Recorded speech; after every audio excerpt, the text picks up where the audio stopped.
Hello my friends, and welcome back to another Subtext video.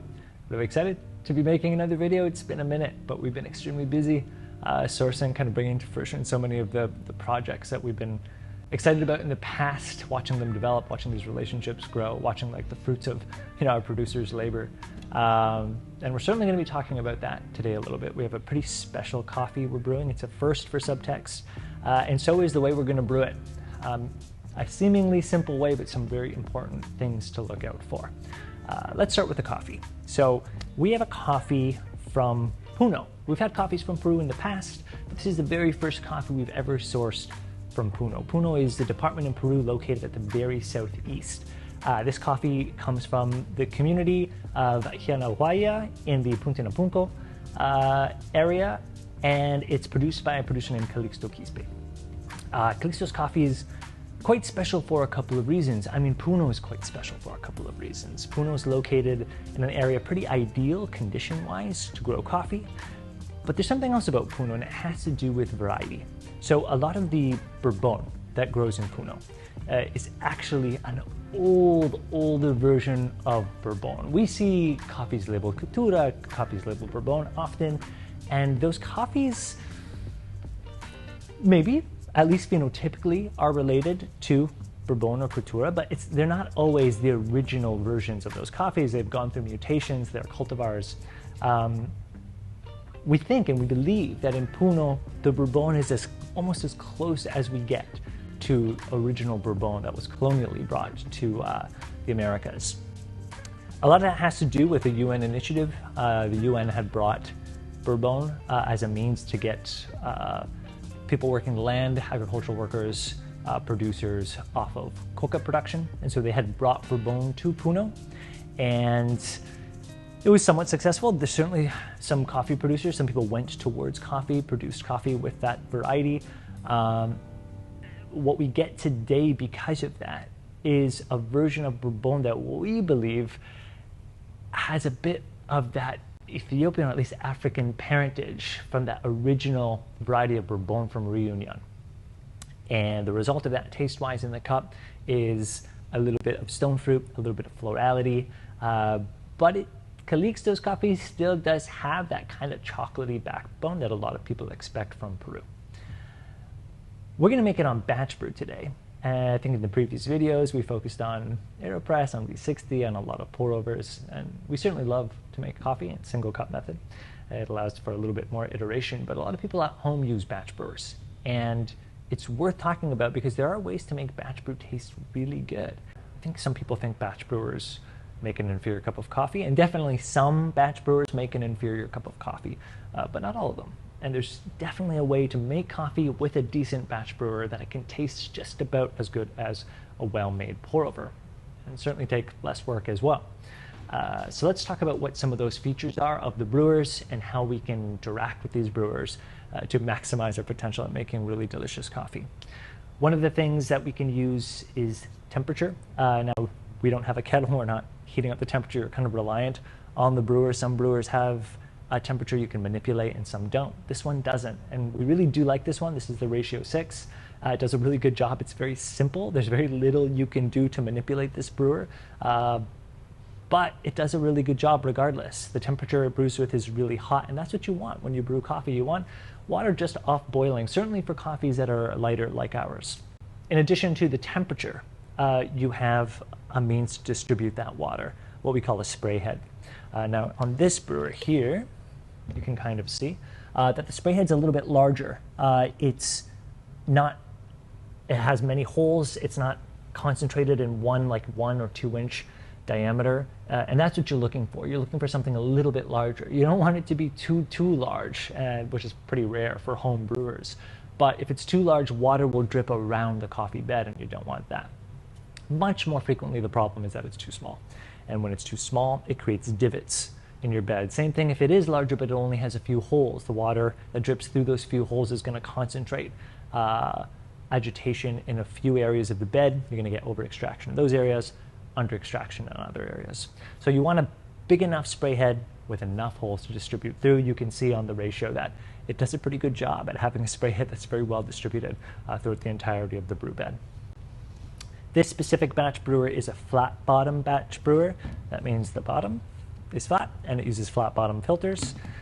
Available at most, even grocery stores, you could find bleach flat filters. There's also Melita style conical beds, and those can work really well as well. We do find that the flat bed brewers work a little bit better for large doses. So if you're making a coffee with a dose larger than, say, 40 grams, I would go towards a flat bottom brewer. If you're making just a 2-cup brew, for example, if you want coffee for just you and one other person, I think you'd really consider the conical bed. They can work quite well. Let's talk ratios. So we have to choose how much coffee to use, and we have to decide how much water to pour into this brewer. We're starting with 45 grams of coffee for this recipe. Well, let's call this a half pot on this brewer, and we're going to be using 750 grams of water, or milliliters of cold water poured into the tank here. As long as you start with the ratio at around 16:1, that's a great starting point if you have a decent grinder. If your grinder's not great, you're going to be extracting a little bit less, so you might want to have a little bit of a smaller ratio, say 15:1. If you have a really good setup and you can really push extraction, let's say you've spent some good money on a grinder, you have really beautiful burrs in that grinder, you're using lighter coffee, you can go as far as go to 17:1. You're going to be extracting a lot more, there's going to be a lot more solubles in your final brew, therefore you can use more water to extract as much of those solubles as possible from your brew bed. These are just rough guidelines. If you want your coffee, think of ratios as the strength of your coffee more than anything. They are also extraction potential, right? Like the more water you have, the more potential you have to extract from your brew bed. But if you want your coffee to be stronger, you can simply use a tighter ratio. So less water to coffee. And it can be that simple. If you want to double the amount of coffee you make, you can simply double both the water and the coffee. I know some people, when they double those recipes, they don't adjust their grind, and that can be kind of a problem. So I would almost always recommend going a little bit coarser.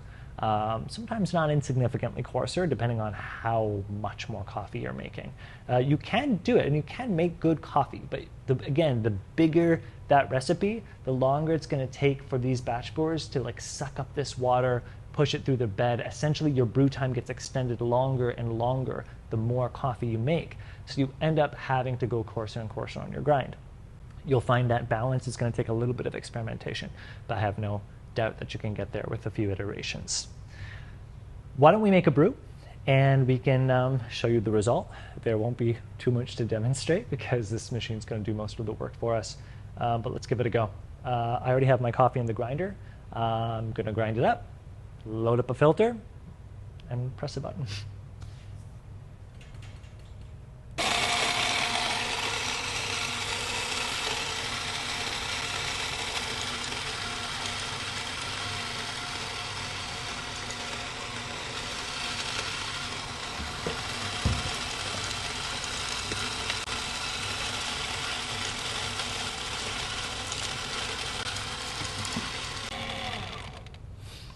So how fine is fine? For batch brewers, like I said, they take a little bit longer to brew. If you're brewing a bigger batch, anything above 40 grams, you're looking at brews that could take as long as from 4 to 7 minutes, depending on the brewer you use. Again, the longer it brews, the coarser you need to be. On this grinder right here, this is a Forte from Baratza, a really nice home grinder, not so dissimilar to the Vario if you have access to one of those as well. But on this grinder, we're kind of close to the bottom. We're at about 7. Even that's a little bit fine. Calixto can handle it, but some coffees might need to go even into the 8s on the macro setting of this grinder. That's 8 out of 10 steps. So you can imagine on whatever grinder you're using, if you're using an Encore, for example, you're going to be in the low 20s, somewhere between 20 and 22. So we're going to try brewing with this coffee around 7, see how it tastes, leaning towards coarse. While that coffee was grinding, I loaded up my filter. Make sure your filter is seated nicely, flat in your brewer.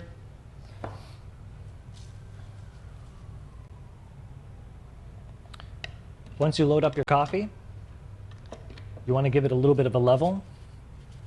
Doesn't have to be like a putting green, but you want it to be pretty flat.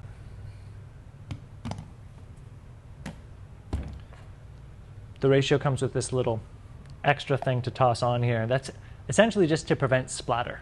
Now the problem is you're not really going to get to see the action because of that, but why don't we look at it once it finishes brewing. I'm going to press the button here. It's going to go through a little bloom phase. Some batch brewers have that. Some batch brewers have what we generally call a pre-infusion phase, which is when about 15% of the water is sprayed over the coffee, allows the coffee to degas, and then it continues the brew after about, let's say, 40 seconds to a minute. We're going to let it do its thing. It's going to go through all of this water, and when it's done, we'll check it out.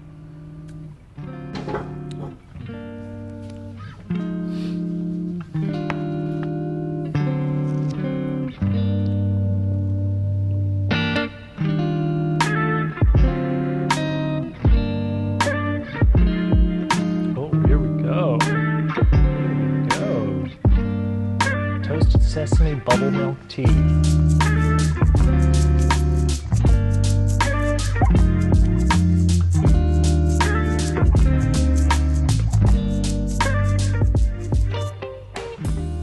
Our coffee's finished. Now, even if the water has already gone through the tank, I can still hear water dripping through the bed. So you might rush to pull the pot because the water's gone. But remember, that's just the water that's going on top of the brew bed. That water's still dripping through. I can hear it. Now, on some brewers, it might have what we call a drip delay, and it'll kind of notify you on a screen. Ratio brewers are great, but they're very simple. And so this ready light has gone on, but I would give it another 30 seconds. 30 seconds is usually safe after all the water is gone. Let's pull it out and take a look.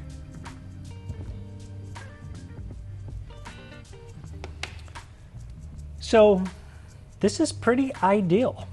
We have a coffee bed here that is relatively flat, which is pretty fantastic. I didn't have to agitate it at all. In pourovers, at the final drawdown phase, you might spin to get that water moving the grounds, and it kind of flattens the bed for you, gets rid of any divots. It's good for that drawdown, but it's a bit of an artificial way to create a flat bed. It wasn't really that way during the rest of the brew, but this is pretty remarkable, for a batch brewer. This just means that this shower is really well designed and it's doing a good job of distributing the water through the bed. There's no divots, the bed is flat, so that's fantastic. And that's really it. We ground the coffee, we put it in, and we didn't really have to do anything. There are brewers you can hack, there are things you can do. Like I said, if your brewer isn't distributing the water very evenly, but it otherwise can reach a good temperature, so you think it's worth still keeping around, you can agitate the bed manually if it's open. I'm thinking of like a Mocha Master. You can swirl the actual pot itself or the brew chamber if the design of your brewer permits it. But on a brewer like this, the bed is flat. You don't really have to do anything. And so now we're just going to taste the coffee, see how we did. The beautiful thing about this now with batch brewers is there's only one thing you're manipulating, and that's the grind. And it's a really important thing to manipulate. It's going to be the primary means of you affecting extraction. If you have a batch brewer that just takes too long to brew, let's say if you try to make a 50 gram or 60 gram dose with your brewer and it takes way too long, to be honest, the answer for that is to just use a smaller dose. Make 2 coffees instead of 1. You can hack it potentially by doing what we call a concentrate, getting a little bit advanced here. But essentially you're going to use way less water to coffee. You're going to purposefully under-extract, but back into the zone where it tastes good again, around the 15% to 16% range. But maybe we'll talk about that another time. So this is already really cool. I mean, Calixto's coffee, again, has a little bit of that chocolatey, almost malty backbone, but there are so many immediate other layers to this coffee representing themselves as dried stone fruit and a little bit of like florality, and I'm thinking kind of white flower.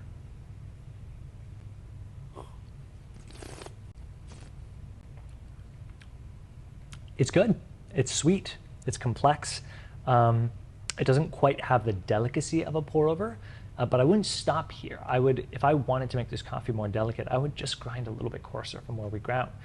I think certainly if someone is going to drink this coffee with milk, this is a great place to start because it has more body, more intensity, more mid-palate intensity.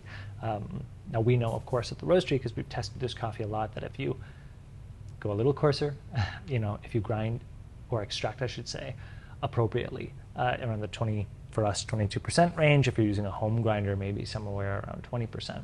This coffee can show tons of delicacy, even more florality.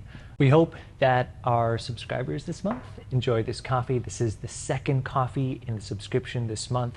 This coffee makes a delicious filter coffee. It also makes a delicious espresso if you want to venture in that arena as well. If you have generally pour-overs at home, but you also own a batch brewer, give this coffee a shot on batch brew. It's kind of a fun way to play around with what you can tease out of this coffee, and a coffee that's as dynamic as this is certainly fun to play around with. If you like this video, if you're interested in this coffee, we definitely suggest subscribing, if you don't already, to the Subtext coffee subscription. Everything we source is seasonal. It's an amazing way to taste seasonal coffee and taste some of the best of the season. Always building interesting menus, interesting combinations. Thanks so much for making it this far. Thank you so much for watching, and we'll see you next time.